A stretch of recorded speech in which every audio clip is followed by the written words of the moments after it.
아브라함의 이야기를 우리가 지난주부터 시작했습니다. 아브라함이 믿음의 길을 열었습니다. 아브라함이 지난주 우리에게 믿음에 대해서 말해줬죠. 믿음은 하나님 아니면 안 된다는 것. 믿음은 하나님의 말씀에 떠나고 가는 것. 인도하시는 하나님을 붙잡지 않고는 결코 갈 수 없는 길이라는 것. 그리고 늘 어디서나 하나님께 제단을 쌓고 예배하는 것이라고 했습니다. 또 그 믿음의 길은 굉장히 어렵다고, 사단이가 반드시 공격하기 때문이라고, 하나님을 더 사랑하고 더 신뢰하게 될수록 어려움과 고난이 따른다는 것. 하지만 믿음의 길로 들어선 관계로, 예수 그리스도 안에 있는 관계로 하나님께서 보호하신다는 것. 그리하여 내가 지금 처해 있는 그 문제보다 크신 분이 곧 하나님이심을 깨닫게 된다는 것. 이거에 대해서 우리가 배웠습니다. 창세기 12장 4절 상반절 말씀 함께 암송하시겠습니다. 살아계신 하나님의 말씀, 이에 아브라함이 여호와의 말씀을 따라가고. 창세기 12장 4절 말씀. 아멘. 오늘 굉장히 암송을 잘했습니다. 오늘 말씀은 이제 아브라함이 믿음의 길에 들어서 믿음이 어려운 가운데서 잘못된 선택을 했음에도 불구하고 하나님이 끄집어 가지고 다시 약속의 땅으로 올리신 관계로 일하시는 하나님을 경험하게 됐고, 이제 믿음이 많이 자라게 됐어요. 그래서 이번 주에는 말씀을 보면 아브라함이 믿음을 쓰는 흔적들이 나와요. 그래서 우리가 그 말씀들을 좀 살펴보았으면 좋겠습니다. 우리가 드라마를 보다가 갑자기 새로운 인물이 부각되면 그가 앞으로 문제의 핵이 될 것이라는 것은 알 수 있습니다. 마찬가지로 오늘 본문 아브라함의 이야기에서 갑자기 그의 조카 롯과 그의 일행이 부각되는 것은 이제부터 롯에 관한 문제가 벌어지겠구나 라고 우리는 알 수 있습니다. 5절에서 7절, 정말 아브라함과 조카 롯 사이에 실제적인 문제가 벌어졌습니다.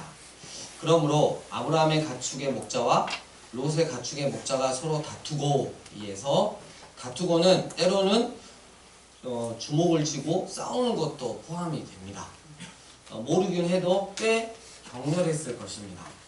게다가 아브라함과 롯의 일행만 있는 게 아니라 그 근처에는 가나안 사람과 브리스 사람도 그 땅에 거주하였으므로, 쉽게 말하면 세상 사람들이 보는 가운데 서로 다투고 주먹질했다는 거예요.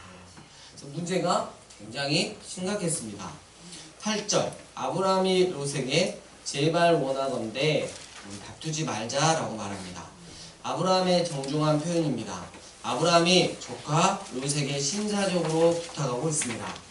그런데 그 다음이 문제입니다. 원문에 따르면 아브라함은 좌우 어느 쪽이든 한쪽을 정하면 반드시 떠날 것을 강조하고 있습니다. 땅이 비좁은데 만약 롯이 좋은 땅을 다 차지하고 나면 아브라함은 어떻게 해야 할까요? 그의 말대로라면 무조건 떠나야 합니다. 여러분, 땅이 비좁은 것을 아브라함이 몰랐을까요? 결코 아니라는 것. 여기에 롯과 아브라함의 차이가 있습니다. 선택권을 얻은 롯은 요단 온 땅을 바라보았습니다.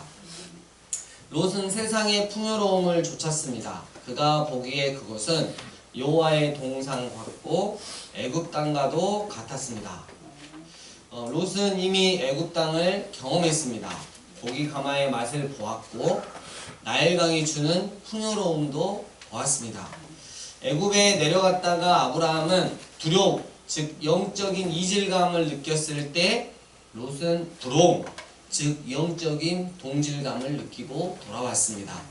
어쩌면 아브라함을 따라 애굽을 떠나온 것이 못내 아쉬웠을지도 모릅니다. 사람은 자기가 보기에 아름답고 좋아 보이는 것을 쫓아갑니다. 롯에게는 애굽이 아름다운 곳이었고, 그래서 세상의 아름다움에 반응하기 시작했습니다. 믿음의 길을 아브라함과 함께 갔던 롯이 세상을 선택한 것입니다. 롯이 요단 지역을 선택하기 전까지 아브라함은 그가 어느 땅을 선택할지 알 수 없었습니다. 그런데도 네가 좌하면 나는 우하고 네가 우하면 나는 좌하리라 하는 배짱이 어디서 나왔을까요? 아브라함이 기근을 피해 애굽으로 내려갔을 때 그만 두려움에 사로잡혀 아내를 누이라고 속였다가 곤혹스러운 처지가 된 적이 있습니다. 하지만 그 덕분에 깊은 구덩이에서 건지시는 하나님을 체험할 수 있었습니다. 그 덕분에 축복이란 현명한 선택에 있는 것이 아니라 하나님이 함께 하시느냐에 달려 있다는 것을 배웠습니다. 네 앞에 온 땅이 있지 아니하냐? 나를 떠나가라. 네가 좌하면 나는 우하고 네가 우하면 나는 좌하리라. 이것은 아브라함의 고백입니다. 하나님이 계신 곳에 있는 것이 복이라는 사실을 깨달았다는 것입니다. 광야일지라도 하나님이 계시면 곧 샘물이 터지고 소돔과 같은 화려한 도시일지라도 하나님이 안 계시면 멸망의 장소가 될 뿐임을 안 것입니다. 하나님을 얼만큼 의지하고 바라보느냐가 축복과 연결됩니다. 아브라함이 그것을 본 것입니다. 하나님을 알기 시작했습니다. 믿음이 자라나기 시작했습니다. 하나님이 복 주시려고 작정하시면 복이 온다는 것을 알기 시작했습니다. 예전 같으면 싸웠을 아브라함이, 기근 때문에 도망갔던 아브라함이 하나님을 알기 시작하자 이전과 전혀 다른 선택을 하기 시작했습니다. 우리 13장 14절에서 17절 함께 읽겠습니다. 루시 시작. 롯이 아브라함을 떠난 후에 여호와께서 아브라함에게 이르시되 너는 눈을 들어 너희 있는 곳에서 북쪽과 남쪽 그리고 동쪽과 서쪽을 바라보라. 보이는 땅을 내가 너와 내 자손에게 주리니 영원히 이르리라. 내가 내 자손이 땅의 티끌 같게 하리니 사람이 땅의 티끌을 능히 셀 수 있을진데 내 자손도 세리라. 너는 일어나 그 땅을 종과 맹으로 두루 다녀오라. 내가 그것을 내게 주리라. 아멘. 롯이 눈을 들어 본 것과 하나님이 아브라함에게 너는 눈을 들어 바라보라고 한 것은 비교가 됩니다. 아브라함은 광야 한복판을 보면서 실망해서 하나님께 서운해하지 않았습니다. 왜죠? 하나님이 자기를 넉넉히 이끌어 가실 것을 알았기 때문입니다. 우리도 아브라함의 영적 시각으로 하나님이 주신 것을 바라봐야 합니다. 비록 그것이 언뜻 보기에는 광야처럼 보일지라도 그곳에서 역사하실 하나님의 마음을 헤아릴 수 있는 것이 진정한 믿음이기 때문입니다. 롯은 아브라함 곁에 있지 않음으로써 하나님의 꿈에서 제외되었습니다. 롯의 가장 결정적인 실수입니다. 여기서 제외됨으로써 나중에 소돔과 고모라의 전쟁터에서 끌려가는 수치를 당한 것입니다. 이때부터 롯은 믿음의 역사가 아니라 수치의 역사를 쓰기 시작합니다. 비록 롯이 자진해서 먼저 아브라함을 떠난 것은 아니고 땅이 부족했기 때문에 상황이 안 돼서 아브라함의 제안을 듣고 선택한 것 뿐이지만 그 선택의 결과는 너무나 비참했습니다. 나중에 한 번 더 아브라함과 있을 기회가 있었음에도 불구하고 그는 여전히 눈에 보이기 좋은 땅 소돔과 고모라를 선택하고 떠나갑니다. 그의 결국을 보면 모든 소유를 잃었고 굴에 거했고 사이들은 소돔과 함께 멸망했고 아내는 소금 기둥이 되었습니다. 지금 우리의 선택도 마찬가지입니다. 어떤 결과를 낳을지 알 수 없습니다. 죄가 무엇입니까? 관역에서 빗나가는 것입니다. 하나님에게서 빗나가는 것입니다. 윤리 도덕적으로만 우리는 죄를 보면 안 됩니다. 죄의 본질은 방향성이에요. 그래서 죄에서 돌이키는 회개는 180도 돌이키는 것을 의미합니다. 자기 뜻대로 살다가 하나님 뜻대로 살기로 180도 돌이키는 것이 바로 회개입니다. 회개는 여러분 눈물 한 방울 없이도 할 수 있어요. 의지로 방향을 돌이키는 것이기 때문입니다. 정확하게 하나님 쪽으로 방향을 트는 것입니다. 방향을 바꾸지 않고 울기만 하는 것은 후회에 지나지 않습니다. 아브라함은 눈을 들어 하나님을 바라봤습니다. 이것이 믿음입니다. 하나님은 그런 그에게 땅의 티끌만큼 많은 자손을 약속하셨습니다. 아브라함은 롯과 결별한 후에 요단 온 땅에 평화가 임할 줄 알았습니다. 그런데 국제 정세에 변화가 일어나기 시작했습니다. 롯이 살고 있었던 소돔과 고모라 지역의 변화의 바람이 느닷없이 피바람이 몰려오기 시작한 것입니다. 국제 정세가 바뀌면서 가나안 일대가 전쟁터가 되었습니다. 북방의 맹주 4왕과 남방의 5왕이 싸운 곳입니다. 당시 이 소돔은 사해, 그러니까 아래쪽 즉 남방의 위치에 있었습니다. 북방과 남방이 4대 5로 싸우니까 소돔이 속한 남방이 더 유리하지 않을까 이렇게 생각할 수 있지만 남방의 5나라는 그냥 작은 도시 국가에 불과했어요. 북방의 맹주 특히 엘라마 그돌라오멜 혼자서도 남방의 5왕을 박살낼 수 있는 전투력을 가졌던 것입니다. 그런데 전쟁이 일어난 이유가 무엇입니까? 창세기 14장 4절 보면 이들이 12년 동안 그돌라오멜을 섬기다가 제13년에 배반한지라. 그렇습니다. 남방의 5나라가 12년 동안 조공을 잘 바쳐오다가 13년 때 되던 해에 그만 배반하고 나선 것입니다. 5나라뿐 아니라 남방의 작은 나라들이 대대적으로 반란을 일으켰습니다. 때문에 북방의 맹주 4나라가 연합하여 한 번에 그 지역 전체를 평정하기로 하고 거대한 피바람을 일으키며 내려온 것입니다. 빗자루로 쓸어버리듯 족속들을 치며 즉 죽이며 내려갔습니다. 그 전쟁 한복판에 롯이 있었고요. 물이 넉넉하여 여호와의 동산같이 보인다며 그 좋아 보였던 애굽 땅과 같이 보인다며 아브라함을 떠나 찾아갔던 그 곳 소돔과 고모라. 여러분, 인간의 안목이 얼마나 부질없는지 아십니까? 물이 넉넉해 보이니 살기 좋아 보이죠. 하나님을 믿는다고 하면서도 우리의 눈은 여전히 육신의 정욕과 안목의 정욕과 이생의 자랑을 줬습니다. 실제로 그렇지 않습니까? 우리는 이것이 있어야 살고 저것이 있어야 잘 살 수 있다고 말합니다. 그걸 손에 쥘으로써 정말 중요한 것을 잃을 수도 있는데도 말입니다. 에덴인 줄 알고 갔더니 지옥이에요. 성공할 줄 알았는데 혹상 망하는 거예요. 우리는 주님 나라 갈 때까지 이 땅에서 믿음의 길을 가야 합니다. 지금은 이것 아니면 망할 것 같은 것이 있을지도 모르겠습니다. 롯처럼 세상의 낙과 즐거움에 빠질 수도 있겠습니다. 그러나 지나고 나서 보면 아무것도 아닌 것을 위해서 우리 애쓰지 맙시다. 우리는 마지막 날 주님 앞에 설 날을 바라보면서 믿음의 길을 가야 하는 사람들입니다. 하필하면 어마어마한 전쟁의 한복판에 롯이 서 있었던 것입니다. 북방의 4왕이 소돔과 고모라의 재물과 양식을 모두 빼앗고 사람들을 잡아갈 때 롯도 그 안에 있었습니다. 거기서 도망한 자가 아브라함에게 이 사실을 알렸습니다. 아브라함은 조카 롯을 구하기 위해 그 먼 거리 약 80km 떨어진 거리를 한달음에 달려갔습니다.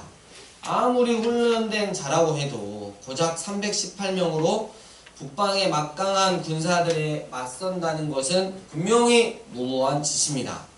그러나 아브라함은 끝내 조카 롯과 롯의 재물과 가족들을 모두 되찾아왔습니다.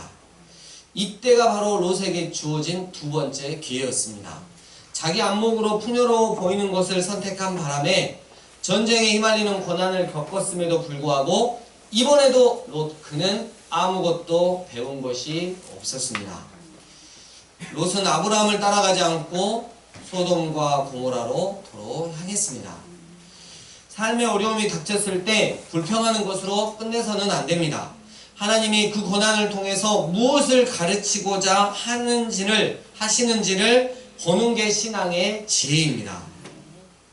만약에 롯이 아브라함을 따라 하나님이 계시는 곳, 그래서 축복의 땅이 되는 광야로 돌아갔더라면 그는 분명 하나님의 놀라운 은혜를 경험했을 것입니다.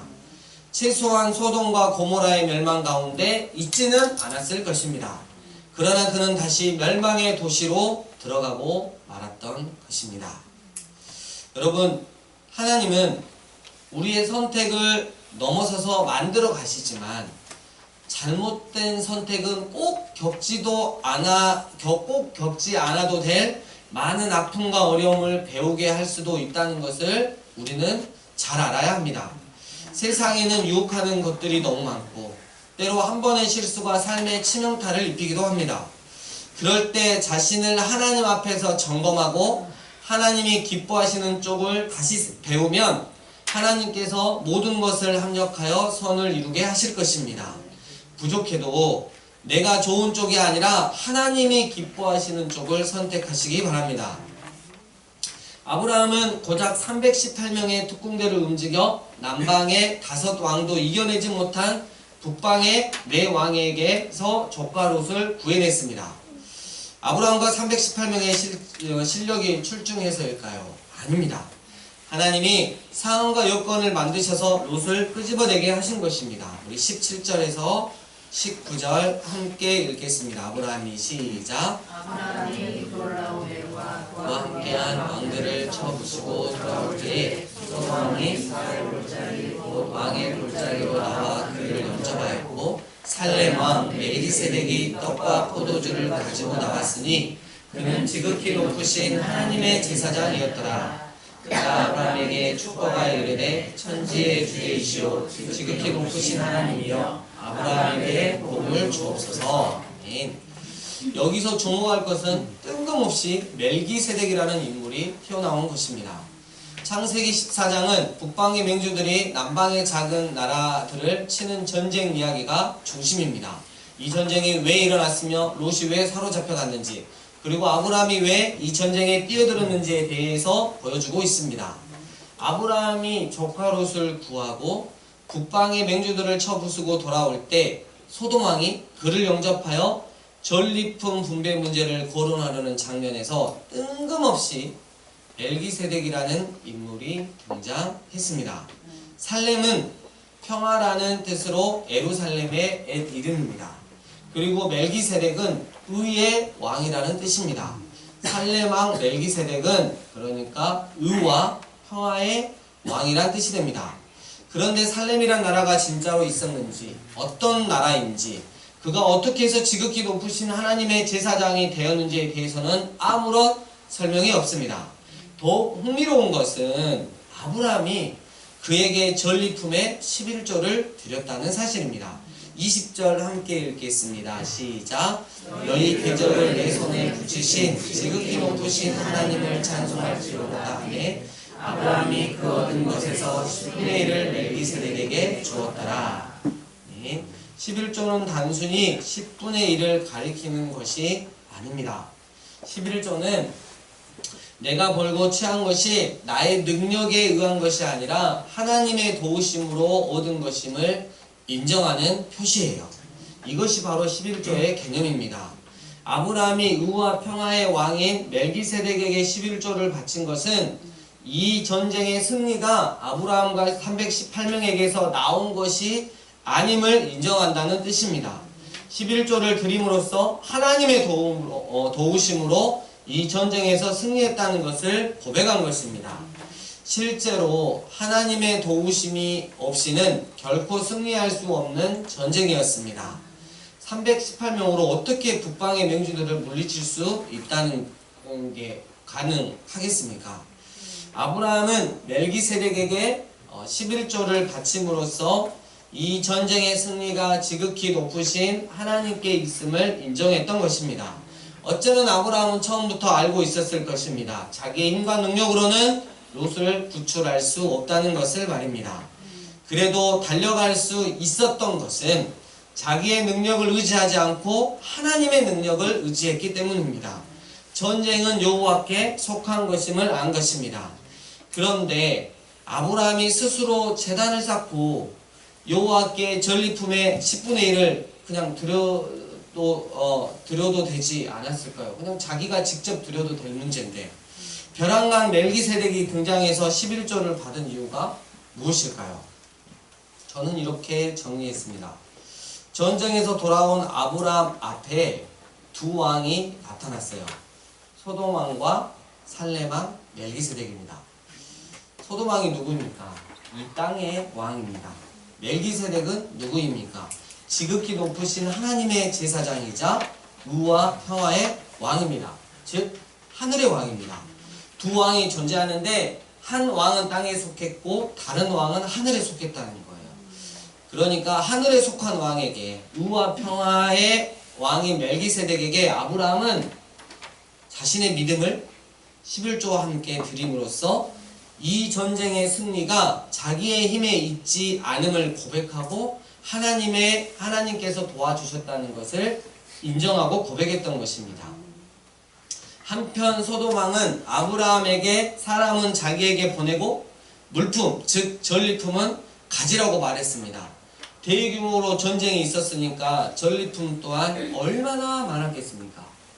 금과 용과 온갖 사치품과.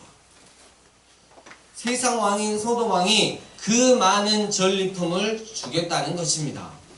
세상이 하나님의 자녀들에게 무엇인가를 주겠다고 제안할 때 그것은 곧 그것으로 그들을 속박하기 위함이라는 것.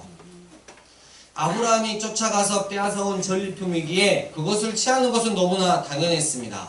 하지만 아브라함은 이런 지하 한마디로 딱 잘라 말하면서 거절합니다. 이것이 아브라함의 선택입니다. 이것이 바로 아브라함의 믿음쓰기인 것입니다. 땅의 것과 하늘의 것 중에 언제나 하늘의 것만을 선택하는 믿음쓰기. 말씀을 정리합니다.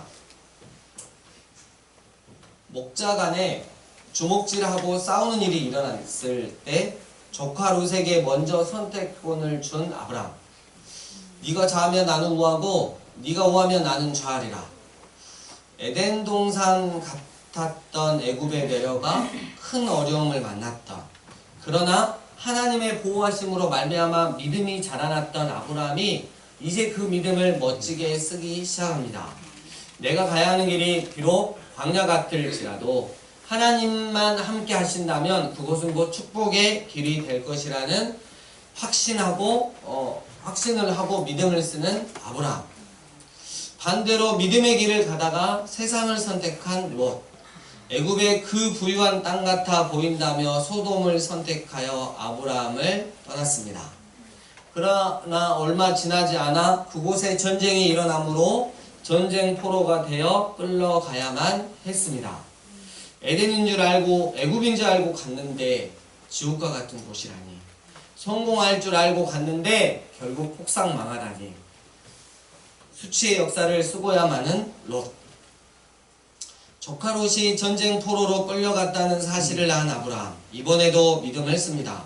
고작 318명으로 북방에 막강한 군대를 치러 간 것입니다. 계란으로 바위를 치는 것 같은 상황.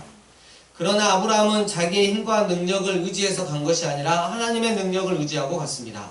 전쟁은 하나님께 속한 것임을 알고 승리를 확신하는 가운데 그 길을 간 것입니다. 그 아브라함의 믿음에 하나님은 반응하셨습니다. 말도 안 되는 전투의 승리를 얻게 하셨고 롯과 그 가족과 수많은 전리품까지 얻게 하셨습니다. 이제 다시 믿음의 길로 다시 돌아올 수 있는 기회를 얻은 롯은 안타깝게도 또 소돔으로 발길을 돌리고 맙니다. 하나님이 그 고난을 통해 가르치시고자 하는 신앙의 지혜를 발휘하지 못하고 수치의 역사를 계속 써내려갔던 롯. 아브라함이 전쟁에 승리하고 돌아오면서 두 명의 왕을 만납니다. 한 명은 하늘에 속한 의와 평화의 왕이고 지극히 높으신 하나님의 제사장인 살렘왕 멜기세덱. 또 다른 한 명은 땅에 속한 세상의 왕 소돔 왕. 아브라함은 자신의 뜻을 굽히지 않고 자신의 믿음을 지키는 마음, 그 자존심으로 땅에 속한 세상 왕이 주는 엄청난 재물을 단칼에 거절하고 자신이 승리하고 취한 것이 자신의 능력에 의한 것이 아니라 오직 하나님의 은혜이고 하나님의 도우심으로 되었다는 것을 인정하고 고백하는 마음으로 하늘의 왕께 열애 하나를 드렸습니다. 사랑하는 광주 삶의예배교회 예배자 여러분, 지금 나도 믿음의 길로 들어서서 하나님의 보호하시고 인도하심을 경험하며 믿음이 자라고 있는 관계로 아브라함처럼 믿음을 쓰고 살고 있습니까? 혹 롯과 같이 믿음을 쓰지 않고 세상에 반응하여 하나님 보시기에 수치의 역사를 쓰고 있지는 않는지, 우리 오늘 선포되어진 살아계신 하나님 말씀 앞에 우리 이 시간 다시 한번 결단했으면 좋겠습니다. 하나님, 아브라함처럼 믿음을 쓰며 살겠습니다. 세상 사람들이, 아니 교회 다니는 사람들조차도 눈에 보기에 화려하고 편안한 곳으로 갈지라도 저는 하나님의 보호하심을 받을 수 있는 곳이라면 그곳이 광야일지라도 가겠습니다. 제가 절대 이길 수 없을 만큼의 어려움이 있을지라도 하나님이 저와 함께 하심을 믿고 오직 하나님의 능력만을 의지하여 결국은 승리하겠습니다. 세상이 그 어떤 것으로 절 유혹해도 저는 이런 지하에 거절하고 오히려 오직 하나님의 은혜와 도우심으로 지금 내가 여기 서 있다는 것을 믿음으로 고백하고 하늘의 왕이신 하나님께 11조를 드리겠습니다. 이번 한 주 믿음을 쓸 때 하나님의 일하심을 경험하는 여러분 되시길, 그래서 하나님께 감사의 고백을 하며 사시는 여러분 되시길 주의 이름으로 축복합니다. 주신 말씀 가지고 하나님 앞에 기도하며 나아가겠습니다. 기도하시겠습니다.